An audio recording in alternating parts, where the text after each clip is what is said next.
कैसे हमारा मुल्क चलेगा, हमसे नहीं चल रहा, ये हकीकत है। अगर फौरी इलेक्शन ही पाकिस्तान के मसाइल का हल है तो मैं आज ही रज़ा साहब को कहूँगा कि असेंबली डिज़ोल्व कर दें। मैं ये कहता हूँ कि हमें अपने हालात की काफ़ी दुरुस्तगी करनी होगी। ये बात सिर्फ नवाज शरीफ साहब की नहीं है, ये मुल्क के हालात की है कि हम मुल्क को कैसे चलाते रहे हैं। अगर हम मुल्क को इस तरह चलाएंगे, एक शख्स की मिसाल आपके सामने, उसका नाम नवाज शरीफ है, कि जो कुछ उसके साथ हमने किया, अदालतों ने किया, इदारों ने किया, नैब ने किया, कुछ तो पूछना चाहिए ना, कुछ शर्मिंदगी के इजहार तो हो।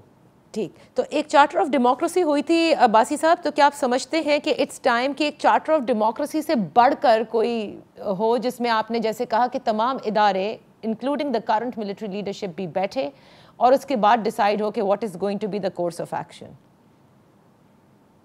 जी बिल्कुल, आप सबको बैठना पड़ेगा, देखना पड़ेगा कि कैसे हमारा मुल्क चलेगा। हमसे नहीं चल रहा, ये हकीकत है, एक वाज़ेह हकीकत है। आज कोई ये कहे कि हमारा मुल्क के हालात आज से 5 साल पहले से बेहतर हैं, या आज से 10 साल पहले से बेहतर हैं, या 20 साल पहले से बेहतर है, तो ऐसी बात नहीं है। मुल्क आगे बढ़ते हैं, हमारा मुल्क पीछे जा रहा है।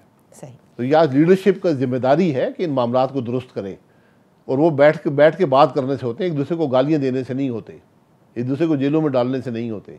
अगर फौरी इलेक्शन ही पाकिस्तान के मसाइल का हल है तो मैं आज ही रज़ा साहब को कहूँगा कि असेंबली डिज़ोल्व कर दें।